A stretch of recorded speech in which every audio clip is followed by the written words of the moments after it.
अच्छा, आज हम स्टार्ट करेंगे एक्सरसाइज 4.1 के रिमेनिंग क्वेश्चन से। लास्ट टाइम हमने क्वेश्चन 3 तक कर लिया था। अब हम स्टार्ट करेंगे क्वेश्चन 4 से ऑनवर्ड्स। अच्छा, सबसे पहले हमने पढ़ना है इधर ट्रायंगुलर सीक्वेंस। कौन सी सीक्वेंस पढ़नी है? ट्रायंगुलर सीक्वेंस क्या होती है, किस तरह दिखती है, और फिर उसकी जो है वो एनएट टर्म के फॉर्मूलाज बनाने हैं। नहीं, एनएट टर्म की जो है वो जनरल टर्म्स बनानी है। ट्रायंगुलर सीक्वेंस होती क्या है? ट्रायंगुलर सीक्वेंस, सही है। अच्छा, ट्रायंगुलर सीक्वेंस तो इसका मतलब है एक ऐसी सीक्वेंस जिसमें क्या बनेगा? ट्रायंगल बनेगा। ट्रायंगल्स किससे बनेगा? डॉट्स। आपके पास बेटा ट्रायंगुलर सीक्वेंस में क्या होंगे? डॉट्स होंगे, जिसको आप पॉइंट्स भी कह सकते हो। दूसरा सही है, वो पॉइंट्स की मदद से आपके पास क्या है? ट्रायंगल्स बन रहे होंगे। सही है। सबसे पहले सिंगल डॉट है, वन डॉट है आपके पास। सही है। मिनिमम इससे ट्रायंगल नहीं बनेगा, लेकिन बाकी जितने भी डॉट्स होंगे उससे क्या बनना चाहिए? ट्रायंगल बनना चाहिए। सही है। फिर आपके पास फर्स्ट रॉ में फर्स्ट एलिमेंट, मतलब इसमें क्या है? रॉस बढ़ाते जाएंगे और एलिमेंट्स भी बढ़ते रहेंगे। सही है, ऐसी सीक्वेंस होती है ये। सिंगल डॉट है, एक डॉट है और वो फर्स्ट रॉ में है। अब मेरे पास दो रॉज आ जाएंगी। फर्स्ट रॉ में तो फर्स्ट एलिमेंट होगा, लेकिन सेकंड रॉ के अंदर कितने एलिमेंट्स आएंगे? दो एलिमेंट्स। जो जो आपके पास अगर फर्स्ट रॉ है तो एक एलिमेंट है, वन एलिमेंट। टू रॉ है, सेकंड रॉ है, तो टू एलिमेंट्स है। थर्ड रॉ है तो आपके पास जो उसमें थ्री एलिमेंट्स आएंगे। सही है? तो जो रॉ होगी उतने ही एलिमेंट्स, मतलब उतने ही डॉट्स आते जाएंगे। तो ये आपके पास होगा थ्री डॉट्स। सही है, अगर इन तीनों डॉट्स को मिलाएंगे तो ट्रायंगल ही बनेगा। इसी तरह हमारे पास जो है वो अब हम ले लेते हैं फर्स्ट रॉ में एक डॉट, सेकंड रॉ में दो डॉट, और थर्ड रॉ में फिर हमारे पास कितने डॉट आएंगे? तीन आएंगे। तो ये होगा सिक्स डॉट्स। ऐसे ही अगर इन सिक्स डॉट्स को हम मिलाएंगे तो भी ट्रायंगल ही बनेगा। इसी तरह नेक्स्ट पैटर्न, नेक्स्ट सीक्वेंस इसकी क्या बनेगी? नेक्स्ट पैटर्न इसका क्या बनेगा? फर्स्ट रॉ में एक डॉट, सेकंड रॉ में दो डॉट, थर्ड रॉ में तीन डॉट्स, और फोर्थ रॉ के अंदर जो है वो आपके पास फोर डॉट्स होंगे। सही है। तो ये टोटल कितने डॉट्स हो जाएंगे? 10 हो जाएंगे। सही है। अगर आप इन 10 डॉट्स को ज्वाइन करोगे तो भी आपके पास क्या बनेगा? ट्रायंगल ही बनेगा। 10 डॉट्स। तो इसी तरह एंड सो ऑन चलता रहेगा। एक और बना लेते हैं इसका पैटर्न। अब इसमें फाइव रॉज होंगी। फर्स्ट रॉ में फर्स्ट डॉट है, सेकंड रॉ में दो डॉट्स है, थर्ड रॉ में थ्री डॉट्स है, फोर्थ रॉ में हमें पता है फोर डॉट्स होते हैं, और फिफ्थ रॉ के अंदर जो है वो फाइव डॉट्स होंगे। सही है। इन सबको ज्वाइन करेंगे तो भी हमारे पास क्या बनेगा? तो ट्रायंगुलर सीक्वेंस ही बनेगी। इसके अंदर टोटल कितने डॉट्स हो गए? 15 डॉट्स हो गए। सही है। एंड सो ऑन ये चलता रहेगा। ये पैटर्न आप इंक्रीज करना चाहते हैं, आप इंक्रीज कर सकते हो। तो आप क्या करते हैं, इसका एक ना जनरल फॉर्मूला बना देते हैं। सही है। अब ये डॉट्स ऐसे भी ट्रायंगल बना सकते हैं और डिफरेंट तरीकों से भी बना सकते हैं। एक और मैं तरीका, एक और वे लिखता हूँ। अनदर वे क्या है हमारे पास? वन डॉट, फिर से आपके पास जो नेक्स्ट एलिमेंट में दो रॉज आएंगी। सही है, ये भी ट्रायंगल बन रहा है। फिर नेक्स्ट एलिमेंट में आपके पास जो है वो नेक्स्ट एलिमेंट में अब तीन रॉज आएंगी। वैसे ये नेक्स्ट टर्म के अंदर कितनी रॉज आ जाएंगी? तीन। तो ये भी क्या बना रहा है? आपका ट्रायंगल ही बना रहा है। देन फिर फोर, आपके पास जो है वो नेक्स्ट जो रॉ है उसमें फोर एलिमेंट्स आएंगे।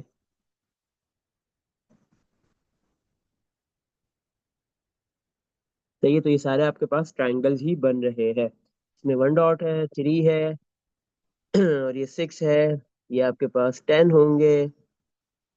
फिर एंड सो ऑन आपके पास अगर एक और बनाए, वन, फर्स्ट रॉ में दो डॉट्स, सेकंड रॉ में तीन, सेकंड रॉ में टू डॉट्स, थर्ड रॉ में थ्री, फोर्थ रॉ में फोर डॉट्स, और फिफ्थ रॉ में आपके पास फाइव डॉट्स हो गए। तो इधर 15 ही होंगे। सही है। तो ये भी ट्रायंगल बनाएंगे। तो इस तरीके का भी ट्रायंगल बनना है। तो ट्रायंगल्स में आपके पास क्या है? जिस तरीके का भी आप ट्रायंगल बनाओगे तो आपके पास जो फर्स्ट एलिमेंट में एक डॉट, सेकंड एलिमेंट में तीन डॉट्स, और फिर सिक्स, फिर 10, और फिर 15 आएंगे। सही है।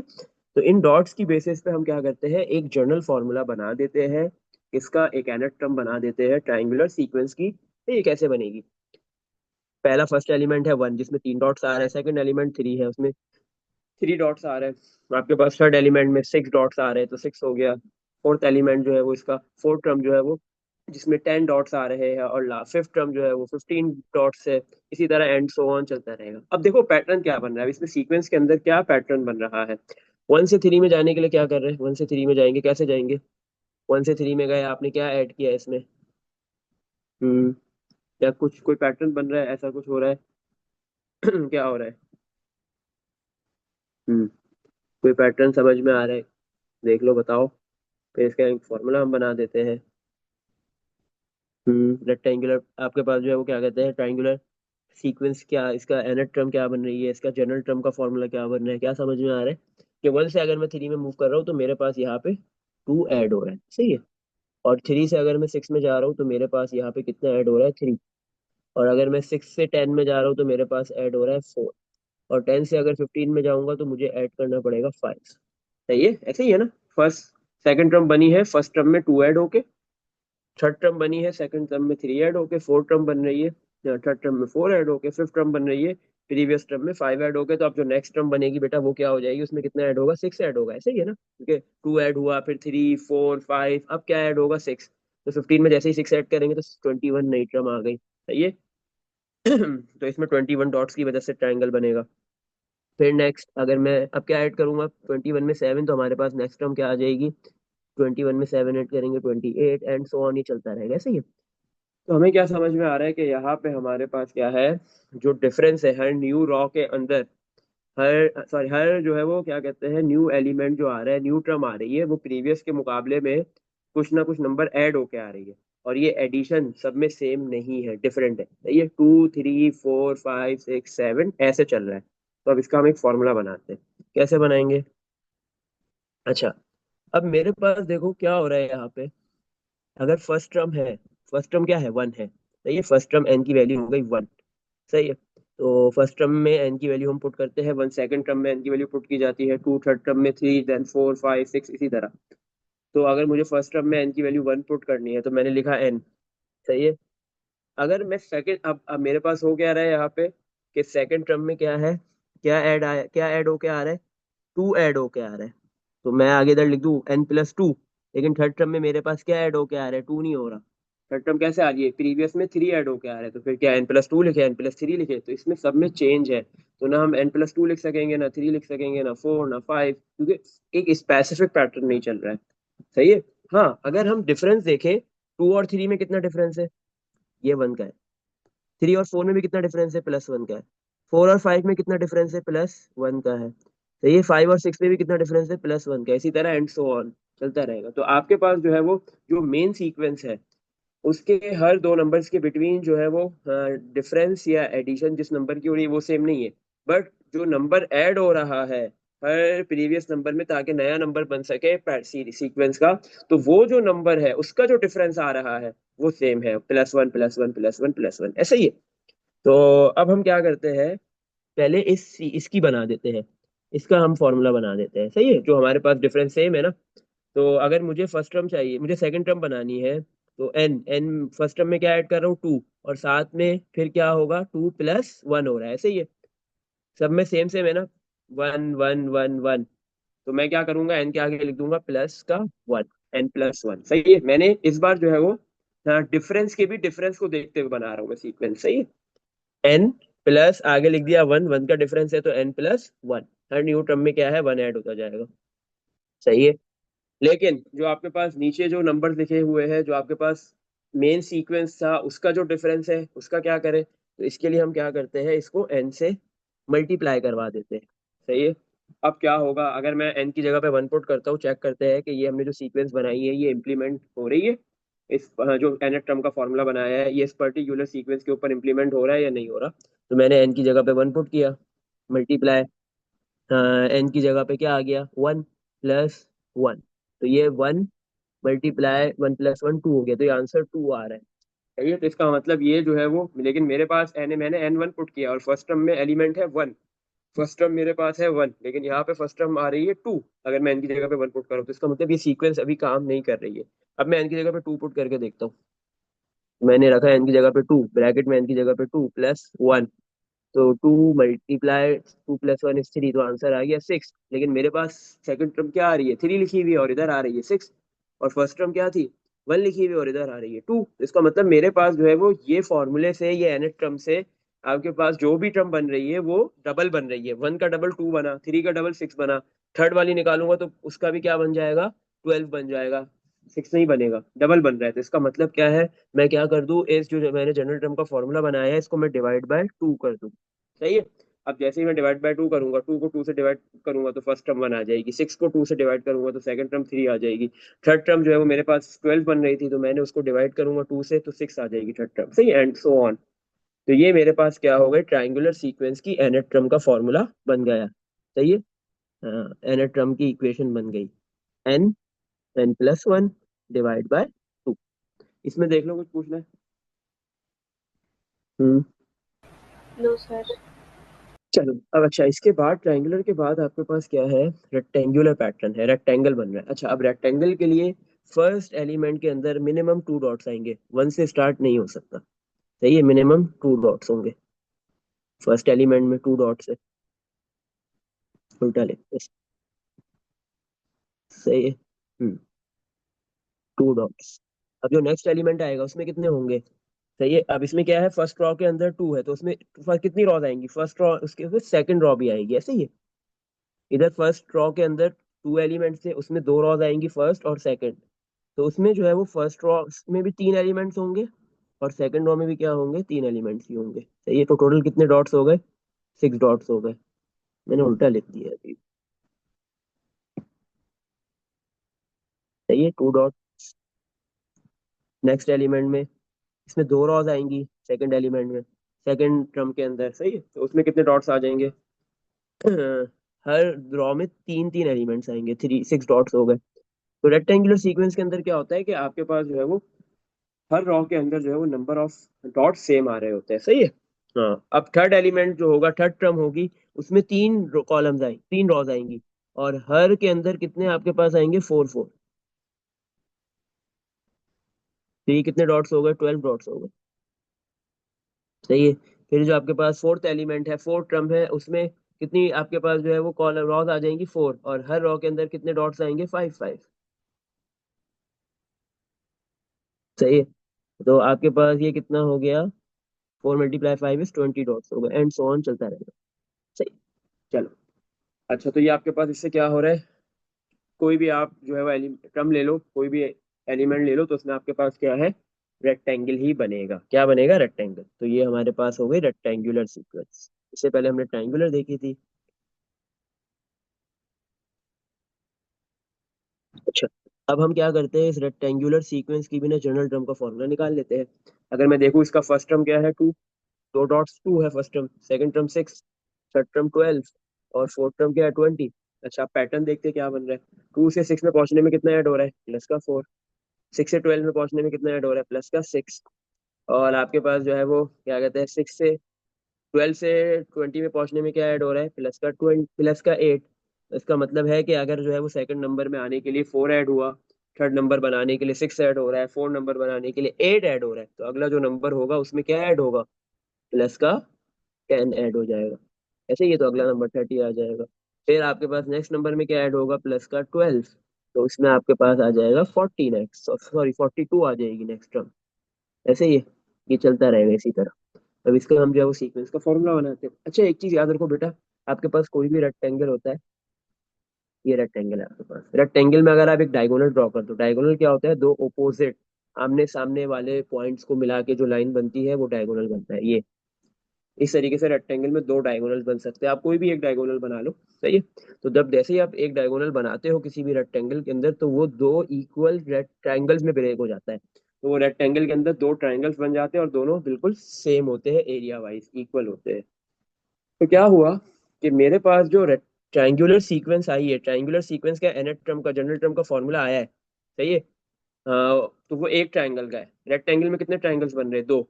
अगर मैं उस nth टर्म के जनरल टर्म के फॉर्मूले को टू से मल्टीप्लाई कर दूं तो मेरे पास रेक्टेंगुलर सीक्वेंस का nth टर्म जनरल टर्म आ जाएगी। सही है। तो क्या था फॉर्मूला, अभी अभी हमने ऊपर लिखा था, n × n+1, यही था ना, हाँ, डिवाइड बाय टू। ये आगे ट्रायंगुलर, क्या ये आगे रेक्टेंगुलर सीक्वेंस का फॉर्मूला, सॉरी ट्रायंगुलर सीक्वेंस का फॉर्मूला। अब इसको रेक्टेंगल में कन्वर्ट करना है। रेक्टेंगल में कितने ट्रायंगल्स बन रहे हैं, दो, ये एक ट्रायंगल ट्रायंगल का सीक्वेंस का फॉर्मूला है, तो दो का कितना होगा, हम मल्टीप्लाई बाय टू कर देंगे, तो ये टू से टू हो गया कैंसिल। इसका मतलब है आपके पास जो है वो रेक्टेंगुलर सीक्वेंस की जनरल टर्म का फॉर्मूला आ गया, n × n+1। अब हम जो है वो इस फॉर्मूले में एन की वैल्यूज सब्स्टिट्यूट करके देखते हैं, 1 2 3 पुट करके चेक करते हैं कि ये एग्जिस्ट कर भी रहा है, ऐसा पॉसिबल है भी या फिर नहीं। चलो, तो हमने क्या किया, सबसे पहले एन की जगह पे 1 पुट कर दिया। जैसे मैं एन की जगह पे 1 पुट करूंगा तो फॉर्मूला है एन, एन की जगह पे सॉरी 1 आ गया, मैं 2 लिख दिया गलती से। एन की जगह पे आ जाएगा 1, एन की जगह पे 1 + 1, तो 1 × 1 + 1 2, आंसर इज 1 × 2 आ गया। तो फर्स्ट टर्म 2 आ रही है, अगर एन की जगह पे 1 पुट कर रहे हैं तो फर्स्ट टर्म 2 लिखी हुई है, और हमारे पास इस जनरल टर्म की मदद से भी फर्स्ट टर्म 2 ही आ रही है। अब एन की जगह पे हम 2 पुट कर देते हैं, तो एन की जगह पे आ गया 2 मल्टीप्लाई एन की जगह पे 2 + 1, 2 + 1 इज 3, और 3 × 2 इज 6, तो सेकंड टर्म 6 आ रही है। तो मतलब फर्स्ट टू टर्म पे अगर ये फॉर्मूला इंप्लीमेंट हो रहा है तो आगे भी बाकी सारी टर्म्स पे फॉर्मूला ये इंप्लीमेंट होगा। सही है। अच्छा, इसमें देख लो बेटा, कुछ पूछना है तो इसका मतलब ये वाला जो हमने जन फॉर्मूला बनाया है नेट टर्म का, रेक्टेंगुलर सीक्वेंस का, वो बिल्कुल सही है। तो ट्रायंगुलर सीक्वेंस का भी आपने फॉर्मूला देख लिया नेट टर्म का, और रेक्टेंगुलर का भी देख लिया। इस क्वेश्चन के अंदर बेटा कुछ पूछना है? No sir. चलो आगे मूव करते हैं, क्वेश्चन नंबर 4 की तरफ चलते हैं। क्वेश्चन 4 इसी का ही है। क्वेश्चन 4 में क्या बोल रहा है, find the values of nth term of triangular sequence. आपने किसकी वैल्यूज निकालनी है? Find the values of nth term, सही है ना, nth टर्म की वैल्यूज निकालनी है।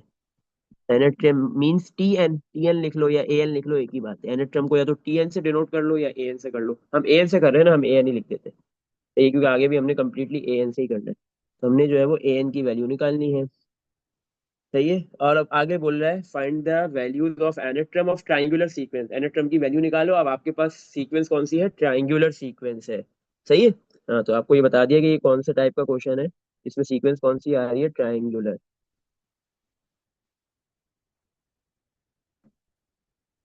सही है। आपको ट्राइंगुलर सीक्वेंस की एनेट्रम की वैल्यू बतानी है। व्हेन आगे बोल दिया भाई, एन की वैल्यू मेरे से ले लो। एन की वैल्यू डिफरेंट दी हुई है, 7 9 12 16, ये 4 वैल्यूज दी हुई है, सही है। तो आपने क्या करना है, ट्रायंगुलर सीक्वेंस का जो एनाट्रम का फॉर्मूला है वो लिख दिया, a n equal to n, n + 1 / 2। सही है, ये आपने फॉर्मूला लिख दिया ट्रायंगुलर सीक्वेंस की एनाट्रम का। अब इसमें क्या करना है, आपने बोला है इसमें कि एनाट्रम की वैल्यू निकालनी है, सही है, और एन की वैल्यू इसने गिवन दे दी, 7 9 12 16। तो मैं क्या करता हूँ, एन की जगह पे पहले सबसे पहले 7 पुट करता हूँ। जैसे ही मैंने एन की जगह पे पुट किया 7, पुट एन इक्वल टू 7, जैसे ही 7 पुट करूंगा तो ए एन की जगह पे आ गया 7 इक्वल टू एन की जगह पे 7 मल्टीप्लाई एन की जगह पे 7 + 1 / 2। तो 7 × 7 + 1 इज 8 / 2। तो ये 2 और 8 कैंसिल, ऊपर 4 आ गया, 7 × 4 इज 28। तो जैसे ही मैंने एन की जगह पे 7 पुट किया, मेरे पास आंसर आ गया, दिस इज द 7 टर्म। सही है। आपके पास जो 7 टर्म होगी ट्रायंगुलर सीक्वेंस की, उसके अंदर कितने डॉट्स होंगे? 28। इसी तरह आप एन की जगह पे 9 पुट कर दो, 12 पुट कर दो, और 16 पुट कर दो।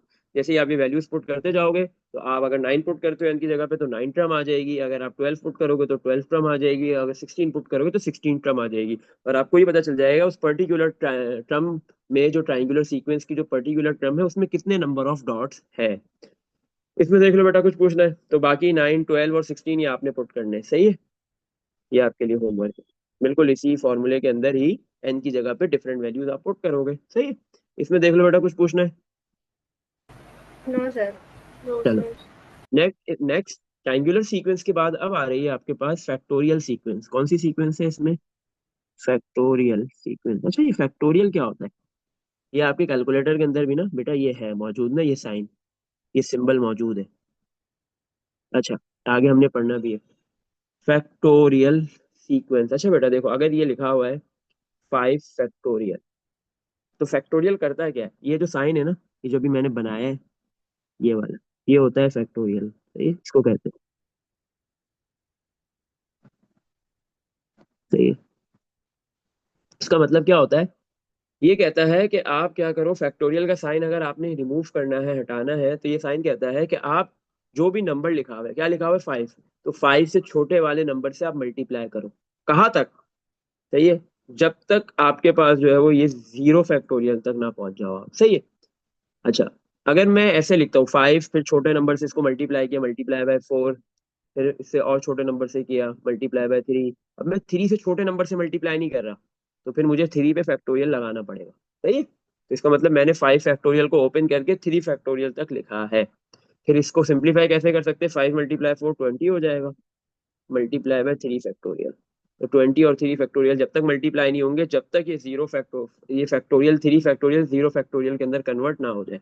अगर बिल्कुल ही इसको सिंप्लीफाई करना है तो कैसे करेंगे, 5 फैक्टोरियल इक्वल टू 5 अपने छोटे नंबर से मल्टीप्लाई हुआ 5 से छोटा 4, फिर 4 मल्टीप्लाई हुआ 3, 3 multiply 2 multiply by 1 multiply by 0, और 0 का आएगा आएगा क्या, फैक्टोरियल। अब याद रखो बेटा, 0 फैक्टोरियल की वैल्यू भी 1 होती है और 1 फैक्टोरियल की वैल्यू भी 1 ही होती है। इन दोनों फैक्टोरियल्स की जो वैल्यूज है ना वो 1 होती है, 0 फैक्टोरियल भी 1 होता है और 1 फैक्टोरियल भी 1 ही होता है। सही है, तो 5 फैक्टोरियल का क्या आंसर आ रहा है, 5 multiply 4 is 20, 20 multiply 3 multiply 2 multiply 1, 3 multiply 2 multiply 1 करेंगे तो 6 6 आ जाएगा, और 0 फैक्टोरियल की वैल्यू भी 1 ही है। 20 को 6 से मल्टीप्लाई करो 120, 121 से मल्टीप्लाई होगा, आंसर क्या आ गया 120, और ये फैक्टोरियल खत्म हो गया। सही है, तो आपके पास क्या होता है, कोई किसी भी नंबर का आपको फैक्टोरियल निकालना है तो फैक्टोरियल कैसे हटेगा, उससे जितने भी प्रीवियस छोटे नंबर है सबसे वो मल्टीप्लाई होगा। या तो आप 0 फैक्टोरियल पे रोक दो या 1 फैक्टोरियल पे रोक दो, क्योंकि दोनों की वैल्यूज क्या होती है, 1 होती है। सही है, ये आपकी मर्जी है। सही है, जब तक 1 ना बन जाए तो फैक्टोरियल खत्म नहीं होगा। सही है।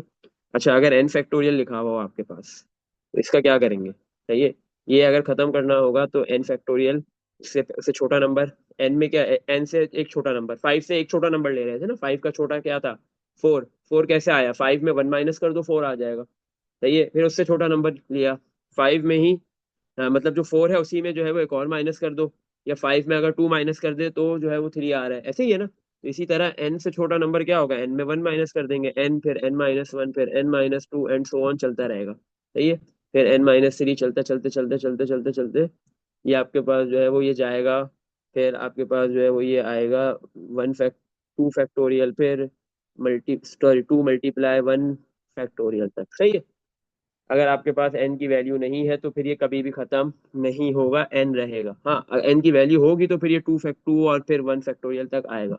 सही है, वरना n फैक्टोरियल को आप अपनी मर्जी से रोक भी सकते हो, क्योंकि n की वैल्यू मोस्टली नहीं होती, n मल्टीप्लाई n-1 n-2। अब फैक्टोरियल को रोकना है यहाँ तक, तो n-2 पे लिख देंगे फैक्टोरियल। सही है, यहाँ पे रोक दिया हमने, आगे हम परस्यू नहीं कर सक रहे। जहां पे हम देखेंगे क्वेश्चन हमें कैसे दिए हुए, किस तरीके से हमने इसको कहाँ पे रोकना है, हम वहां पे रोक देंगे। तो फैक्टोरियल का बेटा ये कॉन्सेप्ट है। सही है, इस कॉन्सेप्ट में देख लो, कुछ पूछना है। नो चलो, सर। चलो। अब हम फैक्टोरियल सीक्वेंस की बात कर रहे हैं, तो मतलब आपके पास एक ऐसी सीक्वेंस होगी जिसमें फैक्टोरियल का सिंबल आ रहा होगा, फैक्टोरियल वाला साइन आ रहा होगा। सही है, चलो। आपके पास जो है वो मैं एक सीक्वेंस लिख देता हूँ। 1/2 फैक्टोरियल, सॉरी 1/1 फैक्टोरियल।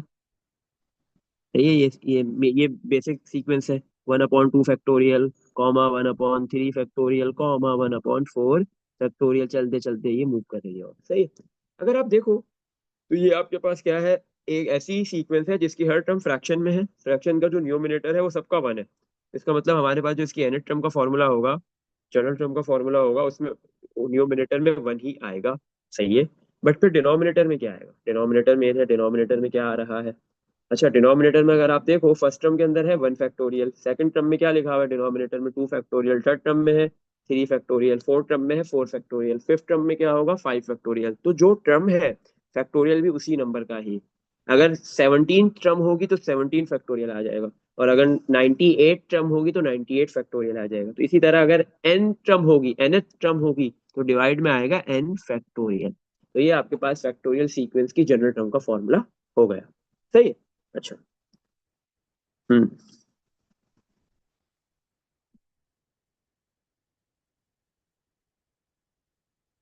चलो, ये एक बेसिक से हमने इसका फॉर्मूला बना दिया था। सही है, अब हमारे पास जो है वो ये बेसिक था। इसी तरह अगर हमारे पास और डिफरेंट फैक्टोरियल सीक्वेंसेस होंगी तो उसके फॉर्मूलाज भी डिफरेंट बनेंगे। सही है, चलो अब हमारे पास एक क्वेश्चन है, क्वेश्चन नंबर 5, वो देखते हैं उसमें क्या बोल रहा है।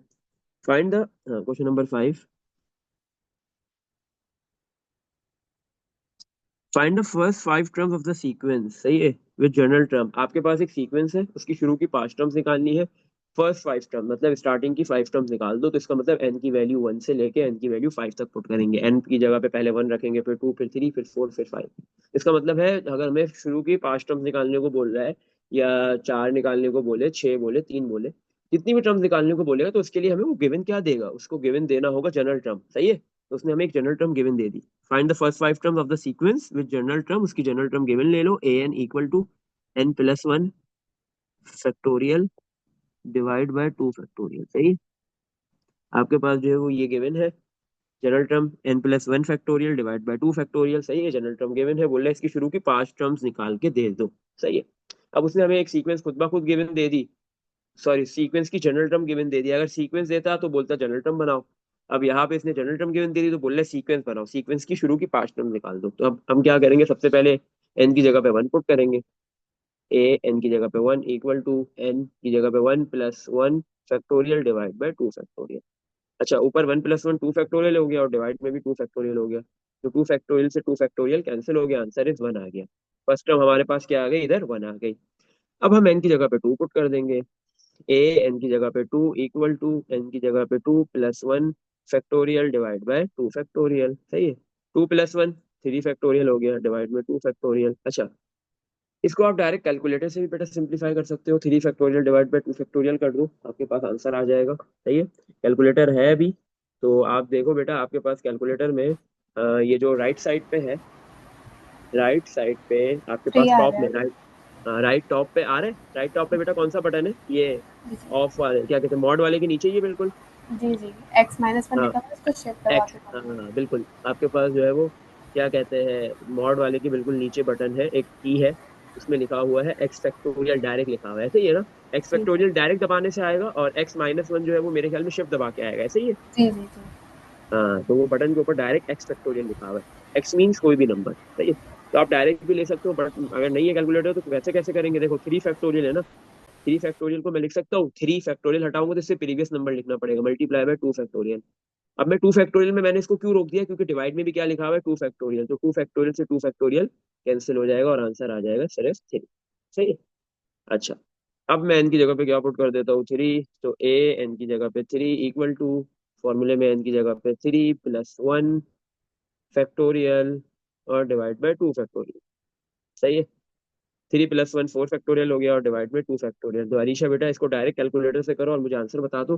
हाँ, ऊपर वाले की तरह कर सकते हो कि 4 × 3 × 2 फैक्टोरियल पे रोक दो, क्योंकि डिवाइड में भी 12 आ रहा है। 2 फैक्टोरियल है। हाँ, 2 फैक्टोरियल से 2 फैक्टोरियल कैंसिल हो गया, 4 × 3 = 12, बट इसमें थोड़ा टाइम ज्यादा लगेगा, तो आप क्या करो डायरेक्ट कैलकुलेटर से कर लो, क्योंकि हाँ, 3 फैक्टोरियल को तोड़ना आसान था, 2 को 4 को और मुश्किल, थोड़ा सा मुश्किल था, बट जैसे जैसे नंबर्स बढ़ते जाएंगे तो उसको तोड़ना क्या हो जाएगा, थोड़ा सा डिफिकल्ट होता जाएगा, तो डायरेक्ट कैलकुलेटर यूज करो। नेक्स्ट हम वैल्यू पुट कर रहे हैं एन की 4, ए एन की जगह पे हमने रख दिया 4 इक्वल टू, एन की जगह पे 4+1 फैक्टोरियल डिवाइड बाय 2 फैक्टोरियल, तो ये ऊपर हो गया 5 फैक्टोरियल और डिवाइड में हो गया 2 फैक्टोरियल। बेटा इसका आंसर बता दो क्या आ रहा है, 60। 60। जी। सही है, चलो लास्ट, लास्ट टर्म, शुरू की 5 निकालने को बोलिए ना, हमने 4 निकाल दी, लास्ट टर्म निकालेंगे, एन की जगह पे 5 पुट करेंगे, ए एन की जगह पे 5 आ गया equal to n+1, general term क्या है n+1, एन की जगह पे 5+1 फैक्टोरियल डिवाइड में 2 फैक्टोरियल। बेटा ये आपके पास आ गया 6 फैक्टोरियल डिवाइड बाय 2 फैक्टोरियल, 720 आ रहा है, सॉरी 720 नहीं, 360। 360। चलो बेटा, तो ये 5 की हमने, हमारे पास जो जनरल टर्म गिवन थी, दी हुई थी सीक्वेंस की, हमने उसकी शुरू की 5 टर्म्स फाइंड कर ली। अब उसको ये लिख देंगे, 1 3 12, 1 first term, second term 3, third term 12, fourth term 60 और लास्ट टर्म आपके पास है 360। सही है, इसी तरह ही चलती रहेगी सीक्वेंस। इसमें देख लो बेटा कुछ पूछना है, नो सर। चल। अब एक और सीक्वेंस है, लास्ट सीक्वेंस है इस एक्सरसाइज के अंदर, फिर ये एक्सरसाइज खत्म हो जाएगी। पास्कल सीक्वेंस, कौन सी सीक्वेंस है लास्ट, पास्कल सीक्वेंस। अच्छा, पास्कल सीक्वेंस।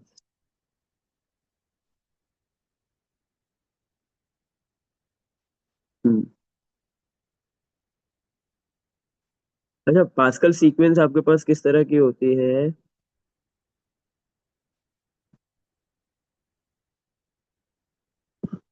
1 मिनट, 1 मिनट देना। अच्छा अच्छा बेटा, पास्कल सीक्वेंस जो है वो बेसिकली ये पास्कल्स का एक ट्रायंगल बनाती है, इसका एक रूल है, कैसे बनाएगी याद रखो बेटा। आपके पास ट्रायंगल का जो भी टिप होगा ना, सही है, हाँ, ट्रायंगल का जो भी टिप होगा उसमें उसके एंड में क्या आ रहा होगा, वन आ रहा होगा, सही है। अगर हम बात करते हैं, हमारे पास ये एक ट्रायंगल बना रही है, इसके टिप टिप मतलब एंड में जो लेटर्स आएंगे वो वन होंगे, सही है। अगर हम इसकी फर्स्ट टर्म की बात करें तो फर्स्ट टर्म बेटा पहली होती है जीरो रॉ, सही है, वो कोई टर्म नहीं होगी। जीरो रॉ के अंदर क्या होगा, दो नंबर्स आएंगे, एक वन आ जाएगा और एक जीरो आ जाएगा, सही है। अब वन जीरो भी आ सकता है और जीरो वन भी आ सकता है, दोनों ऑप्शन है, सही है। अब इसकी जो सेकंड रॉ होगी उसमें दोनों वन आएंगे, मतलब जो फर्स्ट रॉ होगी, ये कौन सी रॉ थी, जीरो रॉ थी, जीरो जीरो रॉ। अब इसकी जो फर्स्ट रॉ होगी उसमें दोनों वन आएंगे, सही है। ये इसकी फर्स्ट रॉ है। फिर जो सेकंड रॉ होगी उसमें क्या होगा, वन वन और बीच में क्या आ जाएगा, टू आ जाएगा, सही है। बीच में इसके कॉमास लगा दो, सही है, उससे मसला नहीं होगा। सही है। ये इसकी सेकंड रॉ हो गई। जैसे एलिमेंट्स बढ़ते जाएंगे, सेकंड हो गया, सही है। तो इस तरीके का एक ट्रायंगल बनता है, ये बनाना मुश्किल है काफी। अगर थर्ड रॉ होगी उसमें क्या होगा, वन स्टार्टिंग और एंडिंग में वन आएगा, ऑलवेज याद रखना है। बीच में क्या आएगा, कौन सी रॉ है, थर्ड रॉ है तो थ्री आएंगे। और कितने थ्री आएंगे, तीन, सही है। हाँ, आपके पास सही है। पहले सेकंड रॉ में एक टू आ रहा था, थर्ड रॉ में तीन, दो थ्री आ रहे। अब फोर्थ रॉ की अगर बात करें तो फोर्थ रॉ के अंदर आपके पास जो है वो क्या होगा, ये थर्ड रॉ है। फोर्थ रॉ में स्टार्टिंग और एंडिंग ये टिप है, सही है। पास्कल्स के ट्राइंगल के अंदर स्टार्टिंग और एंडिंग में वन आता है, सही है। अब आपके पास फोर्थ रॉ में क्या आएगा, ये फोर्थ रॉ है तो फोर आएगा। फोर्थ रॉ में क्या आ जाएगा, फोर आ जाएगा। कितने आएंगे, प्रीवियस थ्री कितने आए थे प्रीवियस रॉ में, तीन, तो अब फोर कितने आएंगे, दो दो थ्री आए थे ना, तो फिर आपके पास इधर तीन फोर आएंगे, एंड सो ऑन, ऐसे चलता रहेगा। फिर नेक्स्ट फिफ्थ टर्म में आपके पास दोनों साइड पे वन, और अब फाइव आएंगे और चार फाइव आएंगे, तो ये फिफ्थ रॉ हो गई, एंड सो ऑन, ये चलता रहेगा। तो पास्कल सीक्वेंस के अंदर ना बेटा आपके पास जो है वो इस तरीके से जो है वो ट्राइंगल बनता है, सही है। अच्छा, अब इसका जो है वो nth टर्म का इसने फॉर्मूला लिखा हुआ है। इसका nth टर्म जनरल टर्म बनाने का फॉर्मूला क्या है, a a n equal to n factorial divide में r factorial n minus r factorial, सही है बेटा। ये जो है वो पास्कल सीक्वेंस का nth टर्म का जनरल टर्म का फॉर्मूला है। अच्छा, आप इसमें दो दो नंबर्स यूज हो रहे हैं, एन और आर, सही है। अब अच्छा बेटा, एन क्या है, आर क्या है, ये आगे ये बेसिकली ना कॉम्बिनेशन और परमुटेशन हम जब चैप्टर सिक्स के अंदर पढ़ेंगे तो उसमें से कॉम्बिनेशन का भी बिल्कुल सिमिलर फॉर्मूला है, सही है। उसी को बेसिकली पास्कल सीक्वेंस ने, पास्कल एक वो मैथमेटिशियन था, या आप कह सकते हो कि फिलोसोफर था, साइंटिस्ट था। तो उसने जो है वो एक सीक्वेंस बनाई थी, एक ट्राइंगल बनाया था जिसने उसका अपना नाम रख दिया, पास्कल ट्राइंगल, सही है। उसकी सीक्वेंस है उस ट्राइंगल की। क्या मतलब कि आपके पास जो है वो उस ट्रायंगल के अंदर, उस सीक्वेंस के अंदर बहुत सारे ट्रायंगल्स कैसे बनेंगे वो उसने बताया, सही है। और उसके मेथड से उसने ये फॉर्मूला उसका जनरल टर्म बनाया है। बिल्कुल ये सिमिलर है कॉम्बिनेशन वाला, सही है।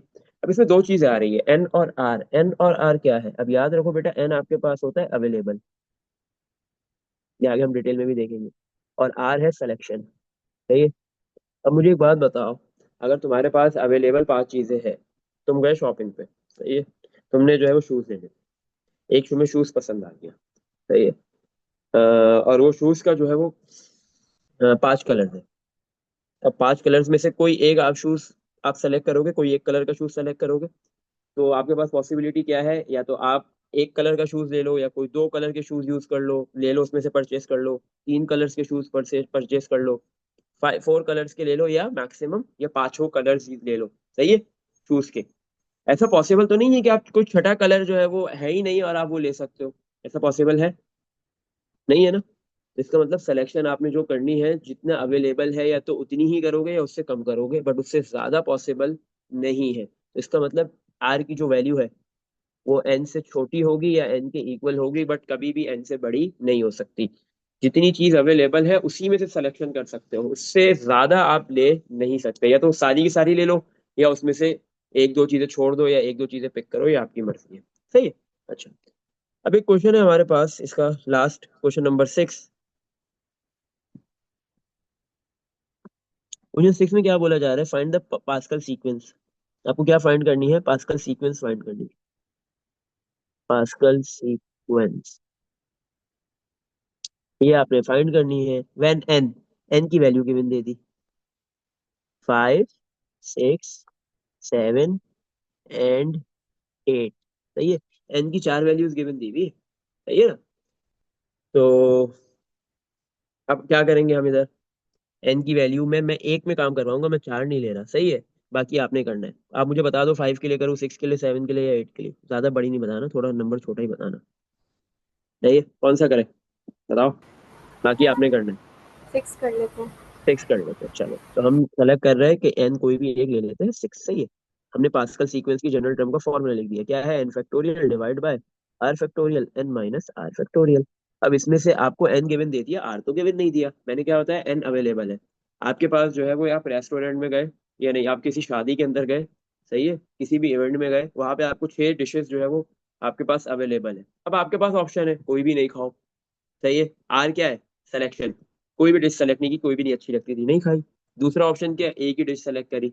तीसरा ऑप्शन क्या है, 2 सेलेक्ट करी। चौथा, 3 सेलेक्ट करी। पांचवा, चार चार सेलेक्ट करी। छठा ऑप्शन है 5 डिश सेलेक्ट करी। और लास्ट ऑप्शन क्या है कि 6 की 6 डिशेज आपने सेलेक्ट कर ली, सही है। तो टोटल आपके पास 7 ऑप्शन मौजूद है, या तो कोई भी डिश सेलेक्ट नहीं करो, या उसमें से 6 की 6 कर लो, सही है। या फिर 0 से लेके 6 तक जितनी भी डिशेज आप लेना चाहते हो, आप सेलेक्ट करके ले सकते हो और फिर उसको खा सकते हो।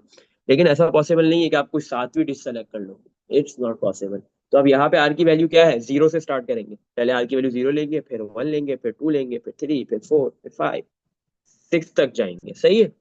जैसे ही हम 6 तक जाएंगे तो हमारा काम यहाँ पे खत्म हो जाएगा। चलो भाई, लेकिन एन की वैल्यू हर मर्तबा हम क्या पुट करेंगे, 6 ही पुट करेंगे, सही। चलो, पहले हमने ले लिया आर की वैल्यू 0, सही है। तो ए, एन नहीं लिखते, ए एन है ना, ए एन लिखने की जरूरत नहीं है, छोड़ो हटा दो इसको। चल लिख लेते हैं, ए एन की जगह पे 6 इक्वल टू, एन की जगह पे 6 फैक्टोरियल डिवाइड में आर की जगह पे आ गया 0 factorial, n minus r, n की जगह पे क्या आ गया आपके पास 6 माइनस आर की जगह 0 फैक्टोरियल। ऊपर भी 6 फैक्टोरियल डिवाइड में 0 फैक्टोरियल 1 होता है, 6 माइनस 0 6, 6 हो जाएगा, और 6 फैक्टोरियल, 6 फैक्टोरियल कैंसिल, आंसर क्या आ गया 1। अगर आर 0 है तो आपके पास जो है वो पास्कल सीक्वेंस का जो है वो ट्राइंगल में क्या कहते हैं, कौन सा एलिमेंट आ रहा है, सिर्फ 1 आ रहा है। फर्स्ट टर्म उसकी क्या आ रही है, 1 आ रही है, सही है। नेक्स्ट, अब आर की वैल्यू हमने पुट करनी है 1। ए 6 इक्वल टू 6 फैक्टोरियल डिवाइड में आर की जगह 1 फैक्टोरियल, 6 माइनस 1 आर की जगह 1 फैक्टोरियल, बस। बाकी कोई फर्क नहीं पड़ा है, सिर्फ आर की वैल्यू 0 के बजाय 1 लिखी है, बाकी कोई फर्क नहीं पड़ा। तो ऊपर रह गया 6 फैक्टोरियल डिवाइड में 1 फैक्टोरियल 1 ही होता है, मल्टीप्लाई बाय 6 माइनस 1 इज 5, और ये फैक्टोरियल। इसको डायरेक्ट कैलकुलेटर से करना बेटा, आंसर 6 आ जाएगा, सही है। 6 फैक्टोरियल डिवाइड बाय 5 फैक्टोरियल करोगे, आंसर क्या आ जाएगा, 6 आ जाएगा। ऐसे ही यही आ रहा है। जी सर, ये याद है। फिर नेक्स्ट वैल्यू रखेंगे आर की 2, ए 6 इक्वल टू, आर की जगह पे हमने रख दिया 6, सही है। आर की जगह पे हमने क्या रखा, 6 रख दिया, सॉरी, आर की जगह पे रख दिया 2, ऊपर 6 फैक्टोरियल, नीचे डिवाइड में 1 fact sorry 2 factorial 6 minus r की जगह पे 2 फैक्टोरियल, सही है। तो ये 6 फैक्टोरियल डिवाइड में 2 factorial multiply by 6 minus 2 is 4 factorial. अच्छा बेटा, इसका आंसर बताओ, क्या 15 आ रहा जी सर, 15 आ रहा है। है, 15। चलो नेक्स्ट, आर की वैल्यू अब 3 पुट करेंगे। तो a 6 equal to 6 factorial divide में आर की जगह पे 3 factorial multiply 6 minus 3 factorial equal to 6 factorial divide में 3 फैक्टोरियल मल्टीप्लाई 6 माइनस 3, 3 फैक्टोरियल। अच्छा बेटा, इसका आंसर बता दो कितना आ रहा 20। है, 20 आ गया, सही है। नेक्स्ट वैल्यू हमने क्या पुट करनी है, आर की 4। जब तक 6 नहीं, जब तक आर एन के बराबर नहीं होगा हम रुक नहीं सकते। ए 6 इक्वल टू, आर की जगह पे क्या आ गया, सॉरी, एन की जगह पे 6 फैक्टोरियल 6 आ गया, डिवाइड में आर की जगह पे 4 फैक्टोरियल, एन की जगह पे 6 माइनस आर की जगह पे 4 फैक्टोरियल इक्वल टू, ऊपर 6 फैक्टोरियल और नीचे 4 factorial multiply by 2 factorial. Answer क्या आ गया बता दो, 15। जी सर, 15। सही। नेक्स्ट, अब हम क्या पुट करेंगे आर की जगह पे, आर की जगह पे हमने 4 के बाद पुट करना है 5। नेक्स्ट वैल्यू है r equal to 5। A 6 equal to 6 factorial, n की जगह पे 6 आया है, डिवाइड में 5 factorial multiply by 6 minus 5 factorial. ये रह गया 6 फैक्टोरियल डिवाइड में 5 factorial multiply by 6 minus 5 is 1 factorial. तो ऊपर 6 फैक्टोरियल और डिवाइड में 5 फैक्टोरियल हो गया, क्योंकि 1 फैक्टोरियल 1 होता है। आंसर इसका आपके पास बेटा क्या आ रहा है? 6 आ रहा है। जी सर। सही है। लास्ट, अब आर की जगह पे 6 पुट करेंगे, आर एन के बराबर आ गया है, बस ये लास्ट वैल्यू है। इसके बाद आर की जगह पे 7 नहीं पुट करना, कैलकुलेटर जवाब ही नहीं देगा। सही है।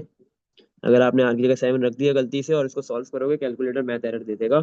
सही है, या सिंटेक्स एरर दे देगा, एरर दे देगा जरूर, क्योंकि उसकी डिक्शनरी में है ही नहीं, ऐसा पॉसिबल ही नहीं है। सही है, क्योंकि एक्चुअल में भी पॉसिबल नहीं था। A6 इक्वल टू एन की जगह पे 6 फैक्टोरियल डिवाइड बाय आर की जगह पे 6 फिर फैक्टोरियल, 6 एन की जगह पे माइनस आर की जगह पे 6 और फैक्टोरियल।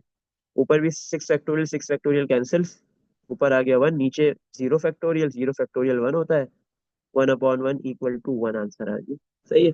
तो आपने जो है वो बेटा सारी वैल्यूज इसकी निकाल ली, आर की वैल्यू 0 से लेके 6 तक पुट करिए, टोटल आपके पास जो है वो 7 वैल्यूज आ गई है। सही है। इसमें देख लो बेटा, कुछ पूछना है? अब एक मजे की बात देखो, हमने क्या बोला था कि जो आपके पास पास्कल सीक्वेंस होती है उसकी टिप स्टार्टिंग और एंडिंग, सही है, मतलब उसका टिप जो है वो उसके ट्राइंगल का टिप्स 1 आता है। देखो फर्स्ट एलिमेंट भी 1 है जब आर की जगह पे 0 पुट किया, और लास्ट जो है वो भी क्या है, 1 है। अगर मैं इसको लिखूंगा कि एन की वैल्यू पे क्या थी, 6 पे, मेरे पास जो है वो छठी टर्म में जो इसके ट्राइंगल में जो एलिमेंट्स आएंगे उसमें जो डॉट्स आएंगे, पहला नंबर है 1, फिर कॉमा, ब्रैकेट बना लो, 6 फिर 15 फिर 20 फिर 15 फिर 6 और लास्ट में 1। सही है, स्टार्टिंग और एंडिंग दोनों 1 से ही होगी। टिप्स इसको कहते हैं, टिप 1 ही होगा। इस इसमें देख लो बेटा, कुछ पूछना है? सही है, यहाँ तक कोई क्वेश्चन है? No sir. No sir. ये बाकी जो है वो 5 7 एन की वैल्यूज और 8 के लिए आपने करना है, सारे नहीं करना, भले एक आध कर लेना, कोई बड़ा 8 ही कर लेना, बाकी नहीं करो। सही है, मर्जी है, जैसे चाहो। तो ये सर ये आपके पास लिखेंगे हो गया। कैसे आंसर?